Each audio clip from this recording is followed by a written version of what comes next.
Hi guys! Magandang araw. Samahan nyo naman ako ngayon. Gumawa naman tayo ng bangus steak. So ito nilagyan ko lang siya ng salt tsaka paminta. Ayan. So ang ginawa ko dun sa binilhan ko ay pinaboneless ko na siya para mas mabilis siyang kainin, 'di ba? Wala siyang tinik. So baliktaran lang ang lagyan natin. Lagyan naman sa pinakalikod ay lagyan naman natin siya ng same lang, asin tsaka paminta. So ayan. Ito guys ay sarili kong version. Bahala kayo kung ano yung gusto nyo. Ito pagkatapos naman natin timplahan ay lagyan natin ng harina. Ang nilagay ko dito ay cornstarch tsaka harina. Tapos asin tsaka paminta. Tapos maginit lang tayo ng mantika sa kawali. Tapos saka natin siya prituhin. Ito nga, request ito ng aking asawa kaya napaluto ako ngayon dahil lagi lang siya nagkakarne. So anyway, habang piniprito natin ay gawa naman tayo ng sauce na pinakasarsa niya. Ang timpla ko nga dito sa pinakasauce nga ay toyo, kalamansi, paminta, tsaka konting sugar para mabalance yung kanyang lasa, and water. Ayan, dahil tapos na tayo magprito ay ito naman ang gawin natin. Ang pinakang hindi oil guys ang nilagay ko kundi butter para mas masarap talaga siya. So anyway, ayaw ng asawa ko ng butter pero this time maglalagay ako. And ito na nga, igigisa ko na din ang sibuyas. Sibuyas lang nilagay ko dito guys eh. Tsaka yun lang, parang ano lang. Kayo kung ano man ang idadagdag ninyo ay bahala kayo. Basta ako ay sibuyas lang.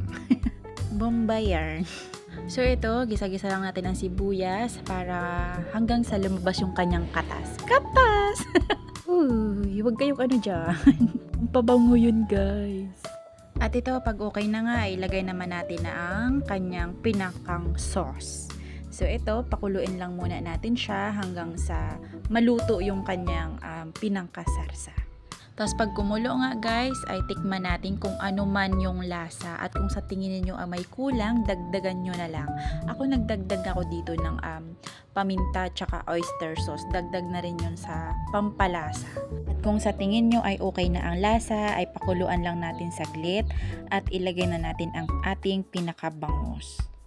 At kung kulang sa tubig, ay magdagdag tayo ng tubig ng konti lang para mas malambot ang ating pinakabangus. Ako pinakuluan ko siya guys ng matagal para mas malambot talaga yung bangus. Tsaka para manuot yung kanyang pinakalasa.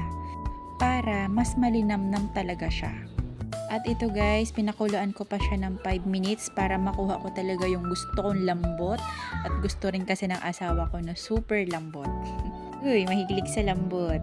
And finally guys, after 10 years, naluto na rin. Charot. So ito guys, luto na siya. Nakuha ko yung pinakagusto ko talaga na malambot na malambot. And magkakamay ako. Tapos sakto may coke dito. Tapos nagsangag ako ng rice. Oh, grabe. Ang sarap. Ito guys ha, dagdagan nyo yung pinakasarsa niya kasi masarap talaga. Tapos may sili. Dagdag kayo. Ayan. Gawin nyo na rin yan. Salamat sa panonood.